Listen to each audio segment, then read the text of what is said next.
Olá pessoal, bem-vindos a mais um episódio da Zombie TV, uma overdose de cultura geek. O meu nome é Ricardo Trindade, sou o nerd de serviço e para o episódio de hoje escolhi um cenário bastante especial, tendo em conta que estamos a falar deste jogo, 6 castelos. Estou aqui no castelo de Castelo Branco, que não está incluído no jogo, mas não faz mal. Estão muitos outros castelos portugueses incluídos neste jogo, que é um jogo da Pitágoras, um jogo português para maiores de 10 anos, de 2 a 4 jogadores e mais ou menos com uma duração de 45 minutos. Os criadores do jogo são os conhecidíssimos portugueses Rola e Costa, a dupla maravilha, e a ilustração fica a cargo do francês Olivier Fagner. Não sei se será esse o nome, peço desculpa por estar a assassinar o nome deste ilustrador, que tem um talento incrível e foi uma opção acertada para este jogo. O design do jogo está a cargo do David Santos Mendes, que é o responsável, o fundador da Pitágoras Games. Esta é uma tentativa da Pitágoras lançar-se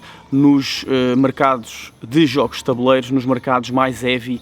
Eles estão a deixar um bocadinho para trás aquela onda de caixas pequenas com barragens de cartas e estão a apostar em jogos com caixas grandes, com tabuleiro, não esquecendo, claro, eles não vão abandonar aquilo que os tornou populares, mas pelo menos uma vez por ano eles vão tentar lançar assim um jogo deste formato, um jogo mais heavy. E devo dizer que o ano passado, no ano 2019, eles lançaram este e o Garum já foi feita a análise aqui no canal pelo Diogo, depois no fim do vídeo podem ficar com o link. É uma aposta, nota-se que é uma subida de 2 ou 3 degraus assim de uma vez só e é uma aposta acertada. Acho que é um nicho de mercado que a Pitágoras ainda não explorou e está a começar bastante bem. Mas vamos então a um pequeno tutorial, um pequeno gameplay e depois voltamos aos pensamentos finais. Ok, portanto temos aqui o setup do 6 castelos para 2 jogadores. Eu sou o jogador azul, o meu oponente é o jogador vermelho. E então, qual é o objetivo do jogo? Portanto, o rei decidiu que precisávamos de explorar os terrenos perto da fronteira. E então falou com várias famílias de nobres para pegarem nas suas caravanas, nas suas famílias, nos seus soldados, nos seus súbditos e explorarem o interior, explorarem as fronteiras, de modo a criarem mais comércio através da agricultura, construírem novos castelos, construírem novos edifícios e espalharem a palavra do Senhor através da peregrinação. E pelo caminho, porque não, porque o rei é colecionador de arte, levar uns pintores consigo e pintar lindas paisagens de Portugal e descobrir as paisagens do nosso país. No fim do jogo, quem tiver mais dinheiro através dos produtos que vendeu, dos quadros que vendeu, dos edifícios que reconstruiu e vendeu, quem tiver mais dinheiro e mais pontos ganha o jogo. E como é que nós podemos ganhar pontos? Portanto, temos aqui esta tabela e devo realçar a linda arte que temos no verso. Esta é o modo de jogo familiar, que isto é um modo de jogo familiar, mas nós estamos aqui a jogar o mais hardcore. Portanto, no fim do jogo nós contamos os pontos de contrato, que eu já vou explicar o que é, os pontos aqui do castelo, da venda de edifícios e da venda de quadros, os pontos de peregrinação, que é aqui que são contabilizados, e o dinheiro que nós vamos ganhando com a venda de produtos, soma-se tudo e quem tiver mais ganha. De realçar que as moedas valem 1 ponto cada moeda, e nós temos ali várias moedas. Estas meias moedas, chamadas de mialhas, 5 delas valem 1 moeda de ouro, ok? E reforço, 1 moeda de ouro vale 1 ponto. E eu já vou explicar como é que se pode ganhar pontos de peregrinação, de arquitetura e de paisagem, ok? Portanto, vou colocar aqui a nossa tabela e os nossos marcadores de pontos de peregrinação no 0. De realçar que os de paisagem e os de arquitetura só se ganha uma vez cada um. Os pontos de peregrinação são progressivos, ok? Por isso é que nós temos o contador. Então aqui na minha área de jogo, o que é que eu tenho? Eu começo o jogo com 2 mialhas, porque sou o primeiro jogador. Se forem 4 jogadores, começa com 4, o segundo jogador com 3, o terceiro jogador com 2 e o quarto jogador com 1. Portanto, são só 2, eu começo com 2 mialhas e o meu adversário começa com 1. Este é o meu terreno de exploração, foi o que eu escolhi, tenho de um lado e do outro. São 4 para cada jogador, eu escolhi este e depois os outros eu posso vir colocando como eu quiser a qualquer altura do jogo, ok? Não existe aqui uma regra específica para isto, eu posso ir colocando da forma que mais me apetecer, ok? Eu marco logo este terreno como sendo meu, é quando eu começo na minha peça de exploração, é onde eu começo a minha jornada com a minha caravana, então a caravana fica aqui. Ganho um contrato. E o que é o contrato? No início do jogo são-nos dados 2 contratos, nós escolhemos um, ficamos com ele em segredo e o outro é colocado para toda a gente ver. Neste caso, temos 3 contratos visíveis. Este aqui significa que no fim do jogo, quem controlar mais terrenos de pasto de ovelha, que produzam carne, ganha 2 pontos. Mas existem variedíssimos. Como vocês podem ver, estes foi os que ficaram fora do jogo. Cada jogador recebe 5 fichas de disco e 5 trabalhadores. Aqui o jogo faz uma coisa que eu não gosto e alterei, e acho que para explicar o jogo às pessoas é mais fácil. O jogo chama isto de cilindro, eu acho que tematicamente é uma caravana, não é um cilindro. Aqui isto não são discos, isto para mim são ou agricultores ou pintores. consoante a função que a gente lhes atribua, e estes aqui são ou peregrinos ou construtores. Okay? O jogo é definido por 20 rondas. O jogo termina ao fim de 20 rondas. Porquê? Porque somos 2 jogadores. Estes tiles aqui são colocados em jogo 10 por cada jogador. E são dados 2 a cada jogador. Portanto, ali estarão 16, 17, 18, 19, 20. Quando já não houver tiles ali, nem tiles na mão dos jogadores, o jogo termina. Quem tiver mais pontos ganha. Este tile é sempre o principal, porque é o único que tem dupla face. E depois temos ali baralhados os castelos, que são vários. Em primeiro lugar foi o do Sabugal, e é um castelo de 1296, e que é um castelo que, quando ficar construído, nós podemos vender carne ou vender linho. Temos aqui vários. Ok? Realça aqui o de Idanha, que é o Joker, podemos vender qualquer coisa, e o de Penafiel, que é uma mini expansão. Como podem ver, podemos vender múltiplas coisas. Estão aqui as instruções por trás e até o site da Pitágoras para esclarecer dúvidas. Portanto, eles vão sendo construídos por ordem. E depois, no fim, temos aqui os 3 contratos. Ou seja, este foi o contrato que o meu adversário rejeitou, este foi o contrato que eu rejeitei e este contrato está sempre disponível. Ou seja, isto no fim do jogo, estes contratos e aqueles que nós temos escondidos, eu e o meu adversário, vão-nos dar pontos. Neste caso, quem controlar, no fim do jogo, este terreno, ou mais terrenos deste tipo, do Pelourinho, ganha 1 ponto. No fim do jogo, quem controlar mais terrenos que produzam pão ganha 2 pontos. E no fim do jogo, quem controlar mais castelos ganha 5 pontos. Este está sempre disponível. E reparem nesta ilustração lindíssima. E aqui também são colocados 6 peças de exploração, porque nós podemos ganhar mais peças para explorarmos ainda mais esse Portugal. Portanto, o setup inicial está explicado. Vamos então iniciar a primeira ronda do jogo. Portanto, as ações do jogo dividem-se no lado A e no lado B. E isto é obrigatório, colocar uma peça ali. Está ali inicial, mas nós vamos colocando cada vez mais. Isto é sempre obrigatório. E depois, quando colocamos a peça, o tile, declaramos: vou jogar o lado A ou o lado B. Se jogarem o lado A, tem estas ações. O lado B tem estas.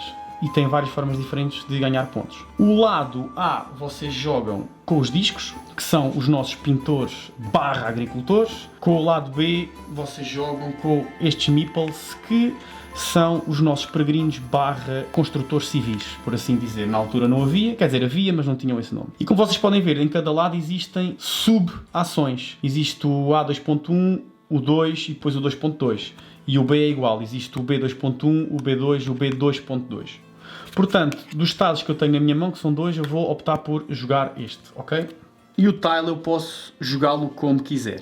Ok? Pode ser assim, pode ser assim, pode ser assim, não importa. Realçar que este tile tem aqui um desenho de uma peça, significa que eu imediatamente ganho mais uma peça de exploração para a minha pool. Ok? Portanto, eu decido colocar o terreno assim, eu nunca posso colocar assim ou colocar assim. Os terrenos têm que ser colocados com as estradas a fazer ligação. E quando eu coloco com o terreno, eu crio novos montes para serem explorados, porque inicialmente eu tinha 4 pequenos montes. Cada monte tinha apenas uma parcela. Eu, ao adicionar esta peça, além de criar mais 2 montes, estes 2 montes aqui aumentaram, ok? Isto é um monte e este é outro monte. E ficaram com mais 2 parcelas. Eu coloco a peça, é obrigatório. Depois declaro que vou jogar o lado A. E ao jogar o lado A, eu então vou ter que mexer a minha caravana na minha linha de exploração. Neste monte, que eu opto por explorar este monte, eu só posso explorar com sucesso se tiver os mesmos terrenos que tiver aqui. Ok? Portanto, eu tenho este terreno de floresta e este de ovelha, então que a minha caravana pode avançar com sucesso e declarar estes terrenos como sendo meus. Portanto, a partir daqui para trás, e tudo o que está para trás da caravana, foram terrenos que foram explorados com sucesso e pertencem-me até ao fim do jogo. E eu até ao fim do jogo vou produzir sempre 1 de carne. Depois, a outra opção aqui do jogo é vender alimentos ou matérias-primas para o castelo. E como é que eu faço isso? Vamos supor que, tirando aqui aleatoriamente, não importa como, eu já tinha um castelo construído. E devo realçar que os castelos só se podem construir em terrenos de pedra, ok? Porque um castelo tem que ser construído numa base forte, sólida. Portanto, como aqui está um terreno de pedra, e cada vez que eu fecho um monte com pedra, eu construo o primeiro castelo que tiver ali. Portanto, neste caso é o do Sabugal. Faz conta que isto já estava construído. Eu, ao colocar esta peça, escolho este monte, avanço, e depois posso vender para o castelo, neste caso, 1 de carne. E quanto é que eu vou receber pela carne? Portanto, temos que multiplicar a carne que nós produzimos, que neste caso é só uma, pelo número de castelos e de casas que estão aqui adicionadas à volta. Portanto, neste caso eu tenho apenas uma casa e um castelo aqui à volta, ok?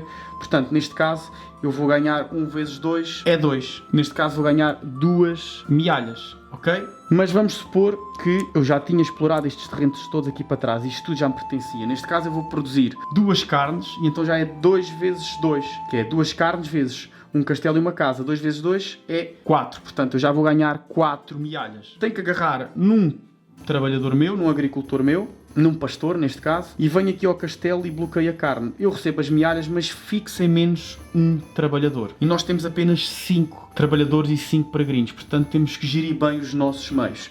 O que significa que eu ou o meu adversário já não podemos vender carne para este castelo, já só poderemos vender linho. Se por acaso nós tivéssemos aqui este terreno, já iria ganhar mais dinheiro, que neste caso seria 2 carnes vezes 1, 2, 3 edifícios, já seria muito mais dinheiro. Portanto temos que ter muito cuidado como é que construímos e as peças que colocamos.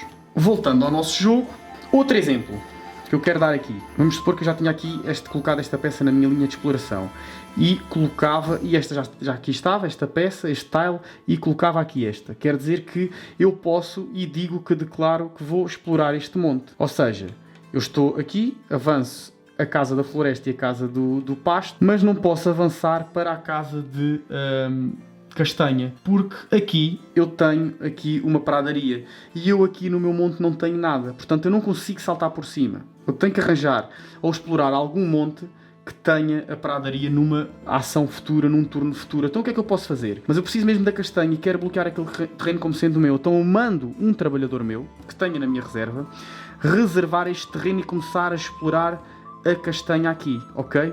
Ele fica aqui sempre bloqueado, ou seja, eu realmente tenho a castanha provisoriamente, mas fico sem menos um trabalhador provisoriamente. E só volto a recuperar este trabalhador quando eu conseguir ultrapassar ou ficar por cima do trabalhador e ele volta para dentro da minha caravana, ok? Até lá ele fica sempre aqui, portanto não os posso gastar todos ao mesmo tempo e tenho que ter cuidado onde é que os vou usar. Vamos supor que eu vendi a castanha a um castelo que estava a querer comprar a castanha, e o que é que eu posso fazer? Obrigatoriamente eu tenho que gastar o trabalhador que está na minha linha de exploração. Obrigatoriamente este é o trabalhador que vai para o castelo. Eu fico sem ele, fiquei sem este terreno, já não me pertence porque já não tenho nada a marcar. Eu relembro que tudo o que está para trás é que é meu, para trás da caravana. Fico sem o trabalhador, mas consegui provisoriamente vender castanha. O objetivo é avançar sempre. Numa ronda futura, eu vou ter que colocar um tile, por exemplo, aqui e dizer que vou explorar este terreno, que era para poder avançar uma casa, porque este terreno tem a pradaria verde que coincide com isto, ok? Qual é que é a outra opção que eu posso fazer neste turno? E atenção, eu posso fazer qualquer uma destas jogadas, não são obrigatórias, são apenas opcionais, mas posso fazê-las todas. A única que é obrigatória é colocar o tile e depois no fim do turno receber um tile novo ali da pilha, ok? Qual é que é a outra opção? A outra opção é vender paisagens, que é isto que aqui está. Como vocês podem ver, no terreno de paisagens, eu preciso de ter na minha posse, ser meu, um pântano, ou 2 terrenos de pedra, ou 2 terrenos destes que não sei o que é, ou 3 florestas, ou 3 pradarias, ou 3 lagos, ok? Como podem ver na minha timeline, eu não tenho nada disso. Pelo menos a quantidade certa. Mas vamos supor que eu já tinha isto, já tinha conquistado isto. Eu tenho um pântano. Ou seja, como eu controlo um pântano, eu mandava um dos meus pintores, que estão na minha caravana, e bloqueava aqui o pântano. E queria dizer que eu no fim do turno ganhava um ponto.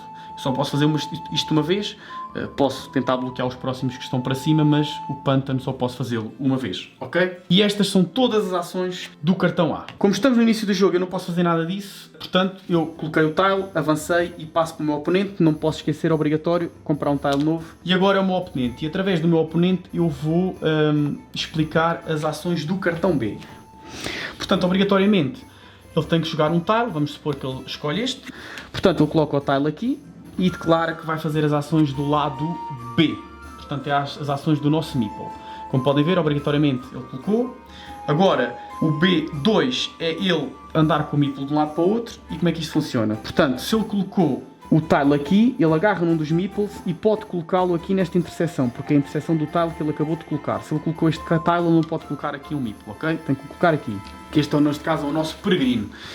E ele pode optar por mexer o peregrino uma vez. Se ele tivesse, por exemplo, aqui já colocado outro peregrino, ele podia mexer este peregrino 2 vezes, ou este peregrino uma vez e este peregrino uma vez. Atenção que os peregrinos só se podem mexer de interseção a interseção, ok? Opta por não mexer o peregrino, colocou e põe-o a descansar aqui. Ou seja, este peregrino está a espalhar a fé nestes 2 terrenos. E como vocês podem ver, estes 2 terrenos têm 2 símbolos aqui de peregrinação.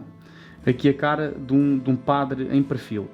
que é o mesmo símbolo que está ali daquele lado, na linha de pontuação de peregrinação. Portanto, colocados os peregrinos, movimentados ou não, e atenção, que colocar um peregrino, ou um arquiteto, ou um construtor, não é obrigatório. Se ele quiser, não o coloca. Porque também só tem 5, portanto tem que escolher bem onde é que os vai colocar. Portanto, esta ação já está feita, do lado B. Então a segunda ação, a 2.1, é pontuar a linha de peregrinação. E como é que ele faz isso?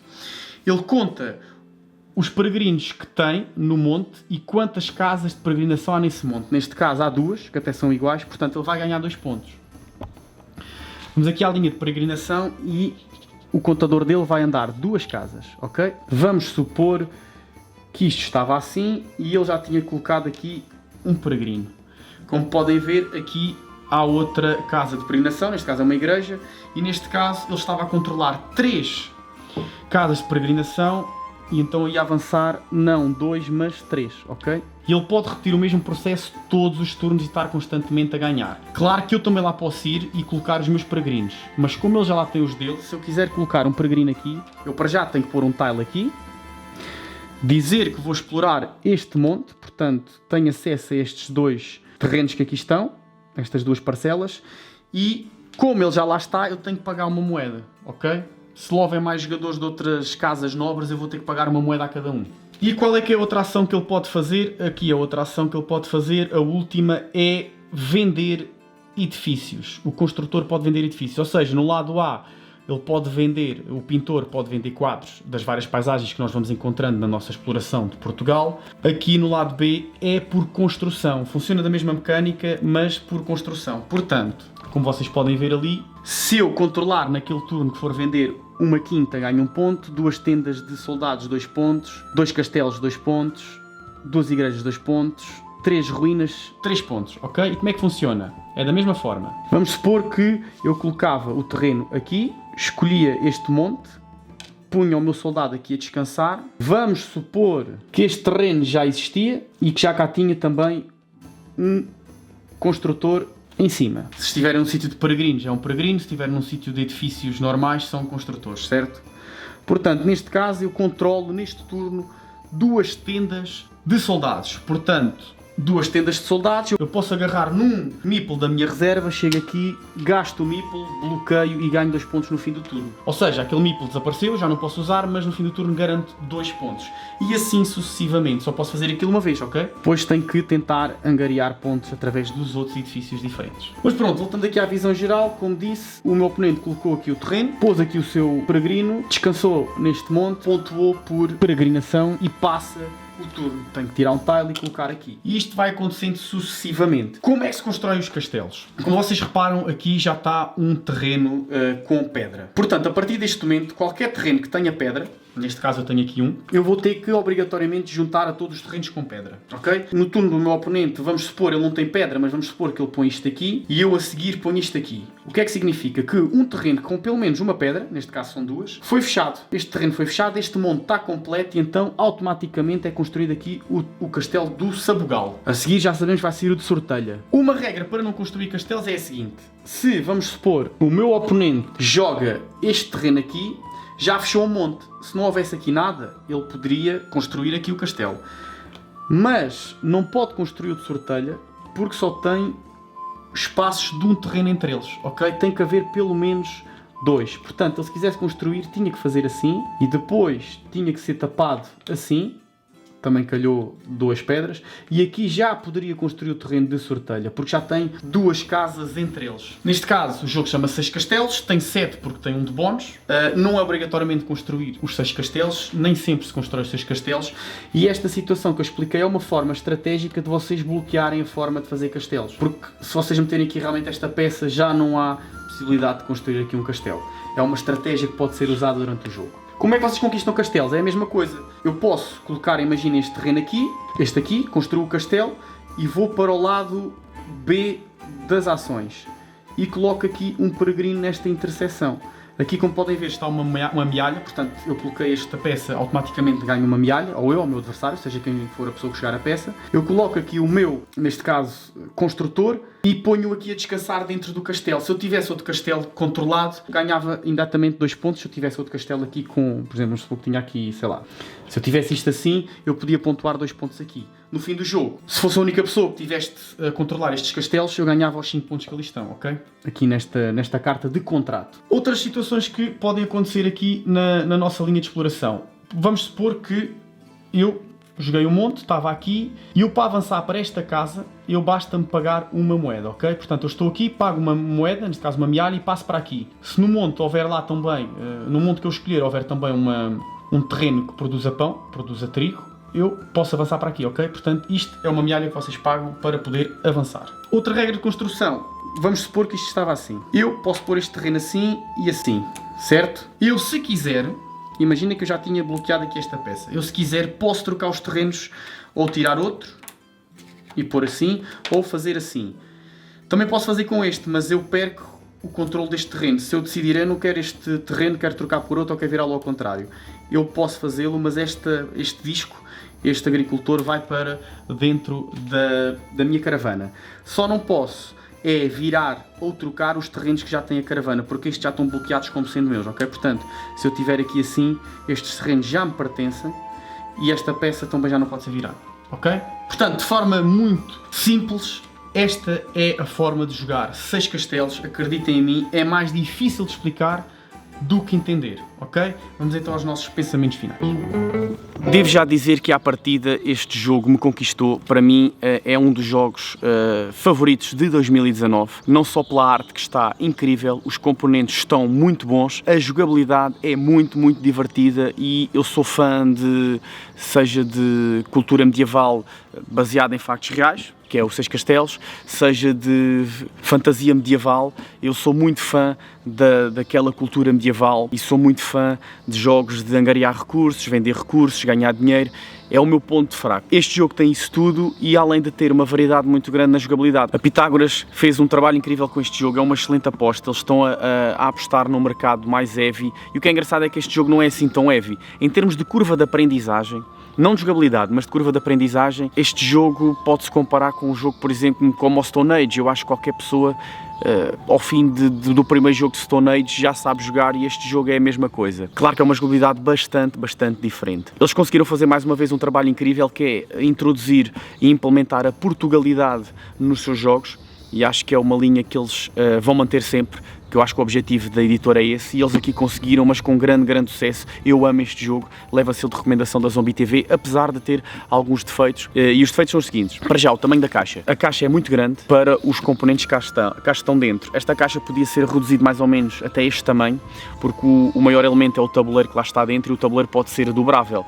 O que é que iria acontecer? A caixa mais pequena, com um tabuleiro dobrável, iria ficar o jogo muito mais caro. Portanto, a editora, a pensar nos bolsos do consumidor, optou por este tamanho e assim tentar pôr o jogo um pouco mais barato. Portanto, é uma opção que se entende. Se por acaso eles lançarem alguma expansão para este jogo, ela cabe dentro da caixa porque tem espaço de sobra. E este jogo, acreditem, tem espaço para expansões. Não sei se o Rolo e Costa estão a pensar nisso. E eu percebo que a caixa grande também salta mais à vista nas prateleiras das lojas especializadas ou dos supermercados, porque a paleta de cores foi bem escolhida. Este amarelo salta à vista. A ilustração é muito bonita, cheia de pequenos pormenores. Portanto, o tamanho da caixa acaba por ser uma mesquinhice minha e não afeta o jogo em si. Outro ponto que eu tenho negativo aqui para este jogo é o facto de eles conseguirem transformar um conceito de jogo, uma jogabilidade, com a temática. As duas fundiram-se muito bem. Mas depois, há ali peças que nas instruções têm o nome de discos ou cilindros e tematicamente não faz absolutamente sentido nenhum. Eles deram-se ao trabalho de nomear as moedas de moedas de ouro ou mialhas, que são aquelas meias moedas, que era o nome que se dava na altura àquelas moedas, eram as mialhas. Chegaram a esse ponto de pormenor e depois têm peças